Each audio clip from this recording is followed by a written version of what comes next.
Sin Chuck Berry, la historia del rock and roll sería incomprensible. Quizás suene atrevido, pero este visionario transformó el panorama musical global para siempre. Permítanme desglosar cómo lo consiguió.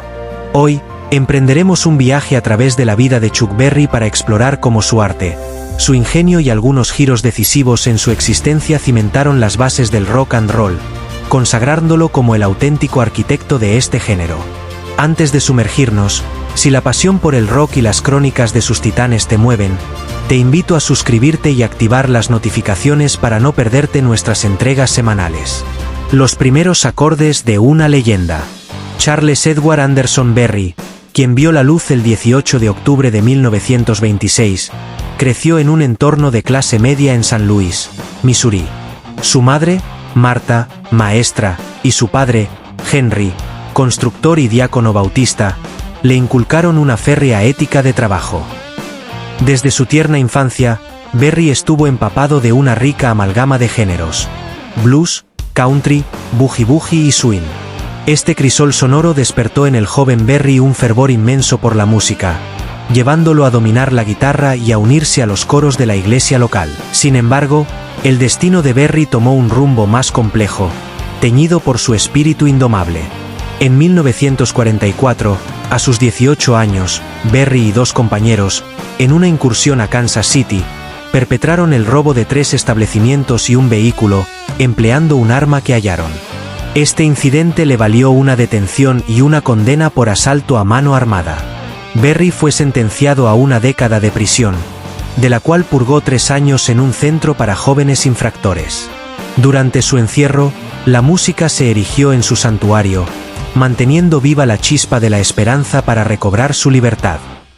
En este periodo, Berry ya bosquejaba una nueva vida, enteramente consagrada a su vocación.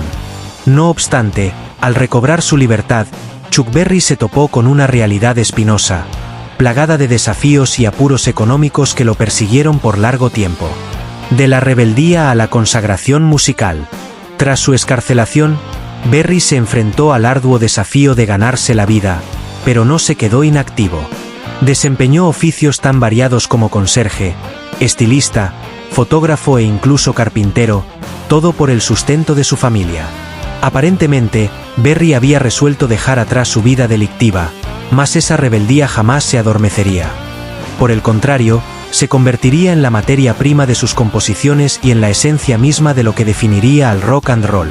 Paralelamente, nunca abandonó su idilio con la música, actuando en celebraciones y clubes nocturnos para labrarse un espacio en la escena musical de la época. En 1953, se unió a la agrupación Sir John's Trio, liderada por el pianista Johnny Johnson, y comenzaron a deleitar al público en el afamado Club Cosmopolitan de San Luis. Berry, invitado como suplente de uno de los integrantes, comenzó a fusionar todas las influencias que lo habían moldeado desde niño en San Luis, Missouri. Su enfoque musical entrelazaba el rhythm and blues con matices country, forjando un sonido fresco y singular, inédito hasta entonces.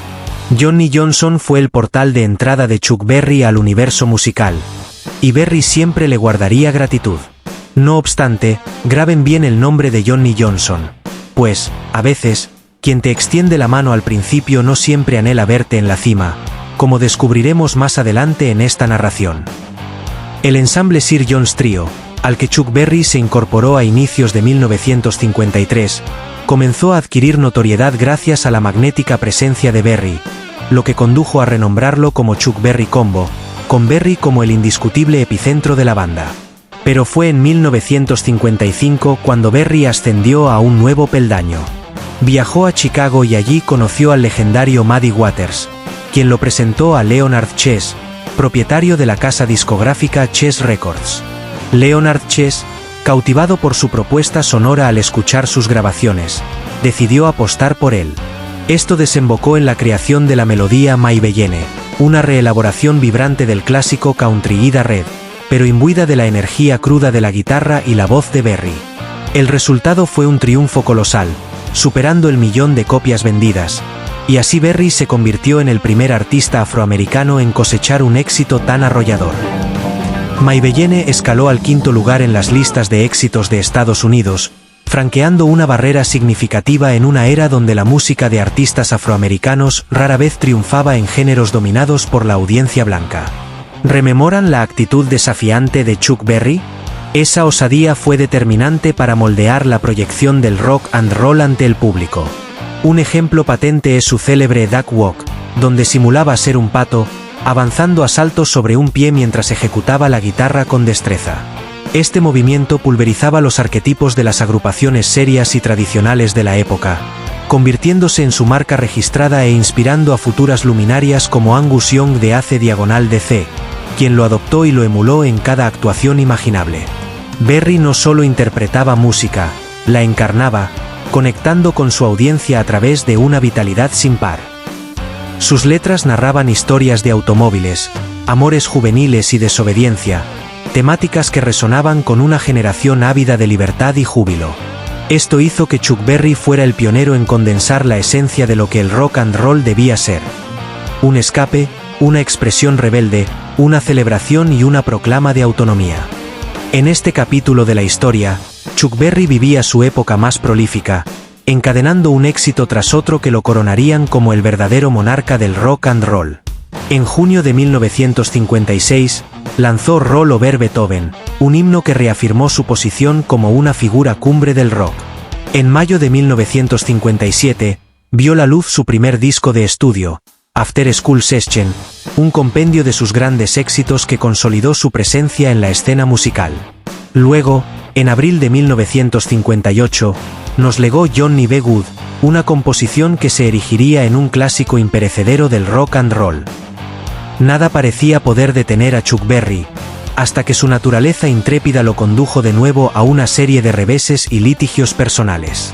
Las controversias empezaron a acumularse en la existencia de Chuck Berry. En 1959, fue aprehendido bajo la ley Mann por trasladar a una menor de edad con propósitos inmorales, lo que derivó en una sentencia de 5 años, posteriormente reducida a 3. En 1979, fue acusado de evasión fiscal y condenado a 4 meses de cárcel y servicio comunitario.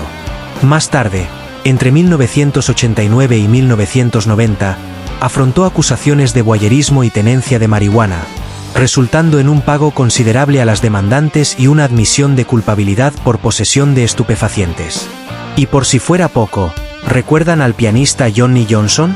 Sí, el mismo que lo invitó a unirse a su banda cuando Chuck Berry era un completo desconocido. Pues bien, Johnny Johnson acabó interponiendo una demanda por la autoría de unas 50 canciones, entre ellas No Particular Place to Go, Sweet Little Sixteen y Roll Over Beethoven. Johnson argumentaba que las canciones fueron coescritas por ambos, pero solo Berry fue reconocido. El legado imperecedero. Los reveses y disputas legales que asediaron a Chuck Berry tras su ascenso al estrellato repercutieron notablemente en su trayectoria musical. Su reclusión y los escándalos personales mermaron su éxito comercial, sobre todo durante la irrupción británica, encabezada por grupos como The Beatles y The Rolling Stones, que para entonces ya dominaban el firmamento musical. La vivencia carcelaria lo tornó más huraño y distante, afectando sus relaciones con otros músicos. Además, optó por realizar giras con instrumentistas locales para economizar, lo que resintió la calidad de sus presentaciones. Las imputaciones de voyerismo y las querellas por derechos de autor dejaron una cicatriz indeleble en su legado. A pesar de su declive en el ámbito musical, sin Chuck Berry, el rock tal como lo entendemos hoy, sencillamente, no existiría. Él fue el artífice de los pilares sobre los que se edificó todo el género, revolucionando para siempre la música popular.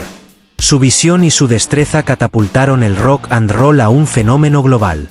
Para calibrar la magnitud de su ascendencia, basta señalar que artistas como The Beatles y The Rolling Stones no solo lo veneraban, sino que lo diseccionaban con fervor. John Lennon llegó a sentenciar: si deseas bautizar de otra forma al rock and roll, podrías llamarlo Chuck Berry. Keith Richards, guitarrista de los Rolling Stones, consideraba a Berry su preceptor, y no era infrecuente que la banda interpretara Johnny B. Good en sus conciertos. Incluso Elvis Presley, el soberano del rock and roll, no escapó a la órbita de Berry. Berry delineó el lenguaje musical y la iconografía del rock, despejando el camino para todos los que le siguieron. En 1986, Chuck Berry fue uno de los primeros en ser investido en el Salón de la Fama del Rock and Roll, cimentando su estatus de pionero. Fue honrado por su repercusión, no solo por sus melodías, sino por su influencia en la articulación musical y la puesta en escena.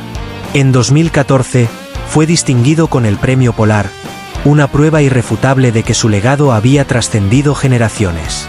Cuando Chuck Berry exhaló su último aliento el 18 de marzo de 2017, a los 90 años, dejó un vacío inconmensurable. Sin embargo, su música perdura en cada una de las bandas de rock que surgieron tras él. Gracias por acompañarnos en este periplo por la vida de Chuck Berry. Si disfrutaste y anhelas seguir desvelando más relatos de las leyendas del rock, pulsa el botón de suscribirte y activa las notificaciones. Nos reencontramos en el próximo vídeo.